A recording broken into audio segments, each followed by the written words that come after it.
Hi everybody, my name is Arnaud. I am a student. I've been working and studying with Tartan Tulku Rinpoche for over 40 years. And one of the major studies that I've been involved in is the Kum Nye. In the 80s, I've done many programs, 9-month programs, 6-month programs, a lot of Kum Nye.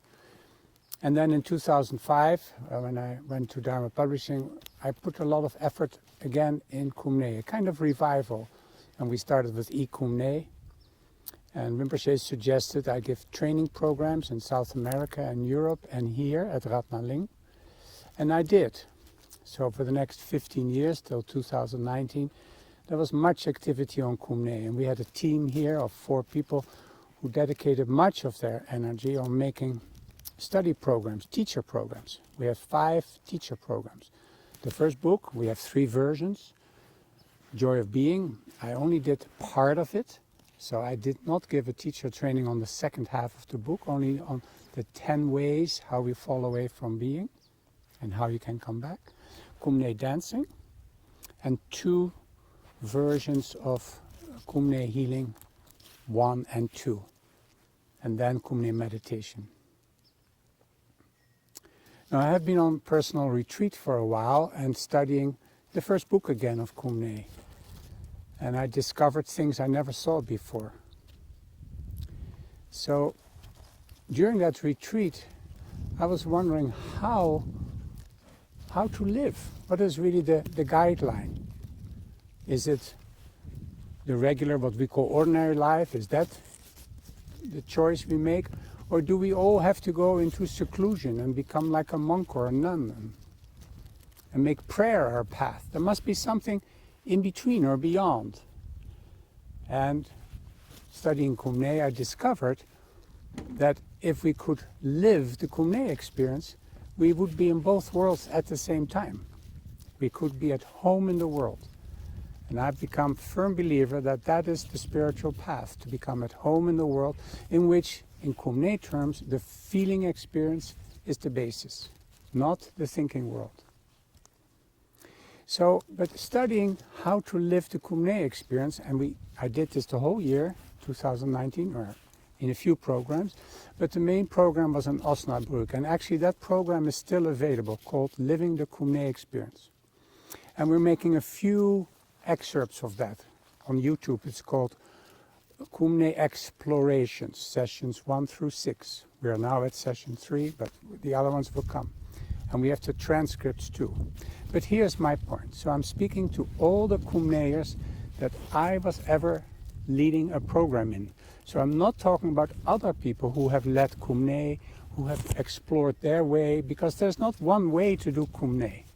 So although we had a lot of activity, and many people became familiar with it, especially Tartan Tulku Rinpoche's overseas centers and groups, like in Brazil and in the Netherlands and in Germany and Argentina, but also in France and England and Israel. There's many other places where there are groups, in Sweden, clusters of people who have been doing Kum Nye and who have been part of these training programs.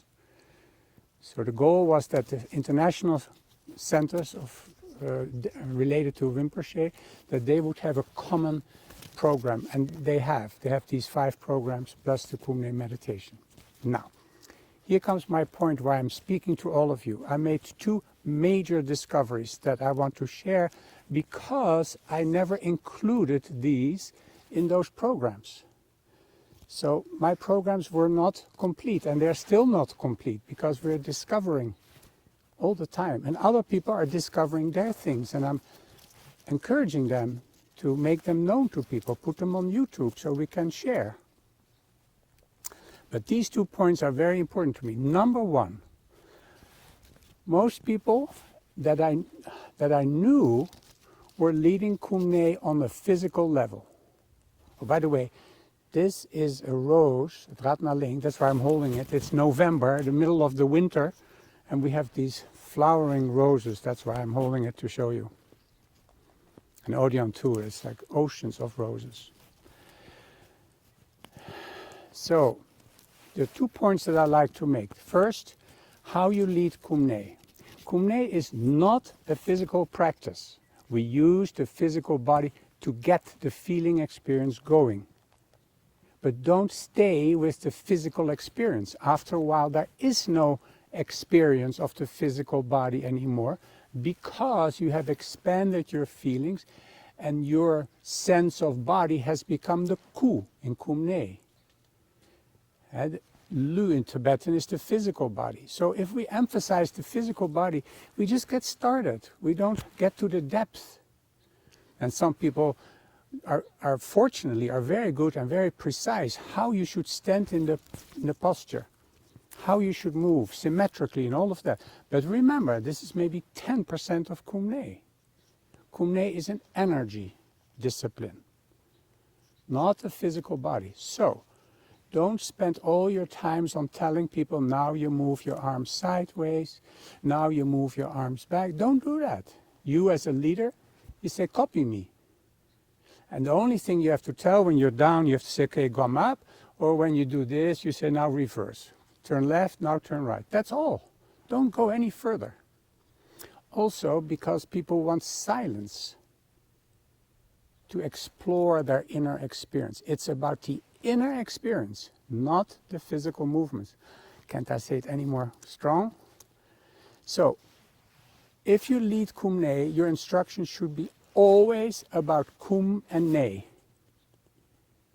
And many exercises do that. They talk about, like exercise 20 has many instructions, the forward and down, many instructions on what to focus on internally. Then there are the very fancy suggestions, like expand in space and time. Do you know how to do that? Do I know? It's new. Expand in space, okay. In time? So we have to share that. So as a leader, ask the people to copy you, and you give once in a while an instruction related to the inner experience, not to the physical body. Capito, please do that. I didn't say that in the trainings. So I'm trying to repair what I didn't do right or complete. For example, in the first Kum Nye book, it says, go inside the feeling, and the feeling will open like a lens. More light and energy will come in, and you will receive more comprehensive pictures of your experience, of your knowing.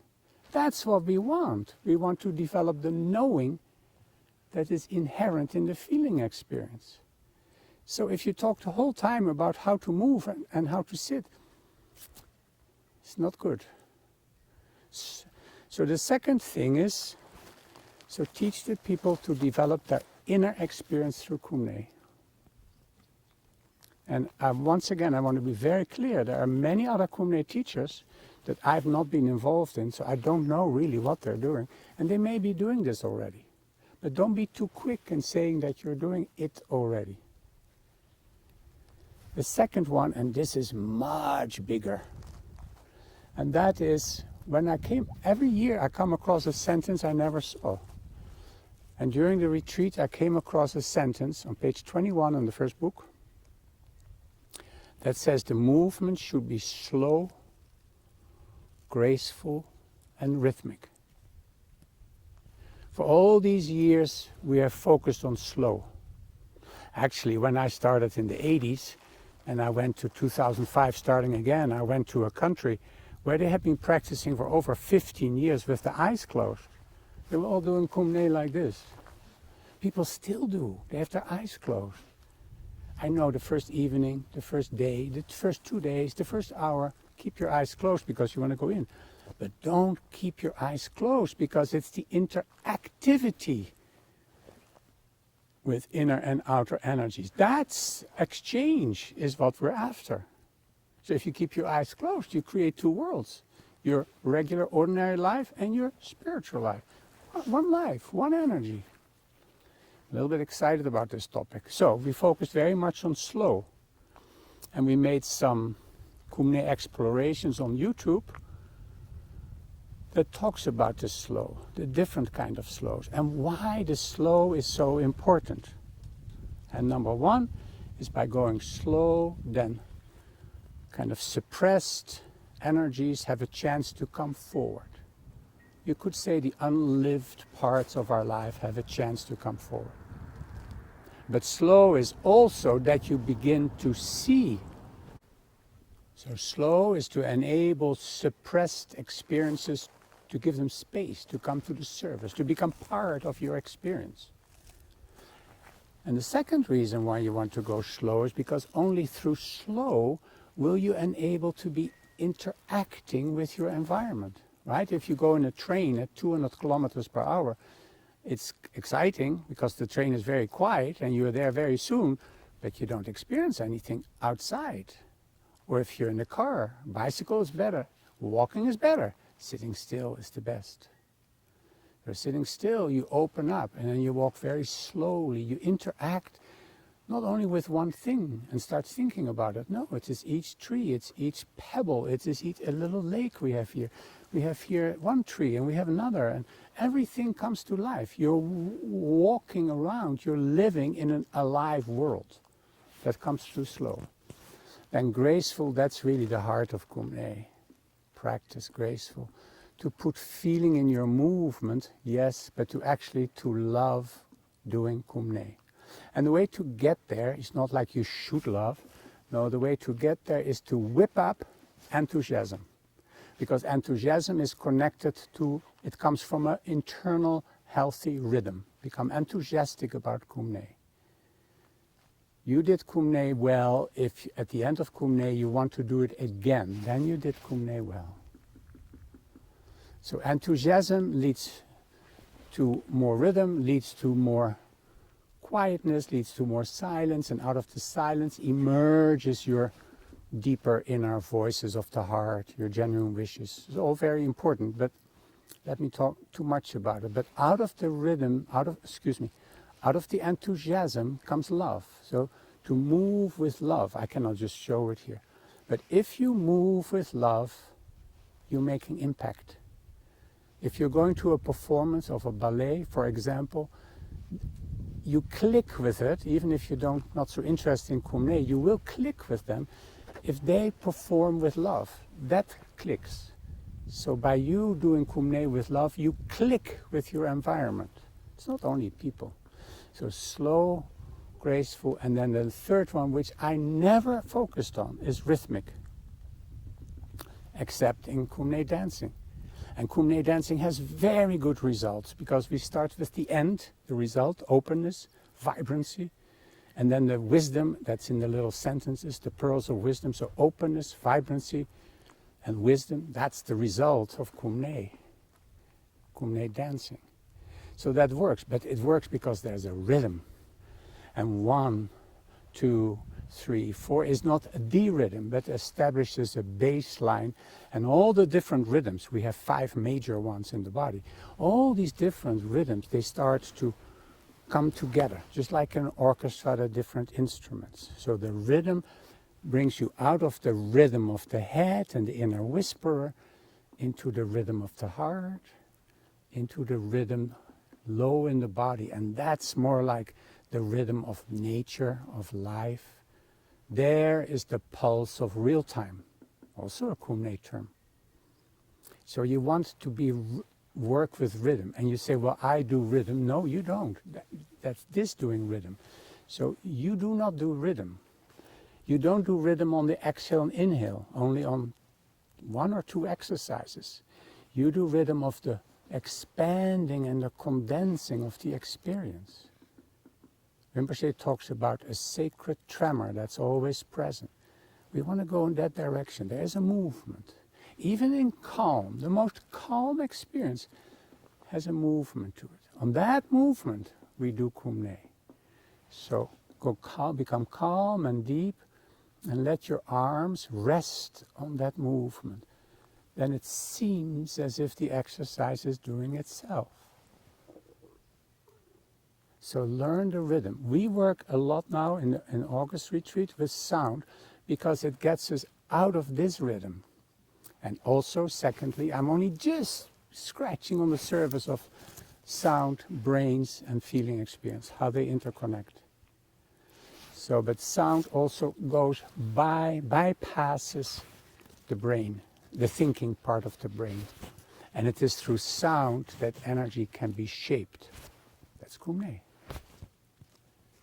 So, in conclusion, teach Kum Nye focusing on the Nye and the Kum. Focus on the inner experience. Most exercises have a suggestion about that. Follow that, not the physical part. Then develop for yourself, develop with your class or with your friends, your colleagues. Slow, always different. Look at the sessions 1 and 2 on Kum Nye explorations on YouTube. Then graceful, and then rhythmic. And very simply put, this is, maybe not all Kum Nye teachers agree with this, and I may disagree with it later again, but the first Kum Nye book is about wellness and wholeness. And the second book is about embodying dynamic space. And Kum Nye dancing is expressing openness, vibrancy, positivity. But what Kum Nye dancing actually is, that we become the creators of our own experience. That's a very high teachings in the Vajrayana. To become the creator of your own experience. With immense gratefulness to Tartan Tuku Rinpoche, who has brought this all up and who's coming more and more in the latest book of Great Gesture of Love. Gesture of Love. They have many connections with Kum Nye. Use them, it's fine. Okay, so if you're interested to hear more details, look at the Kum Nye explorations, and the program, Living the Kum Nye Experience, is available. But it's a lot of sessions. So good luck with Kum Nye, and please feel responsible to enjoy Kum Nye and share what you enjoy and learning with others. We're aiming for global Kum Nye. Thank you very much.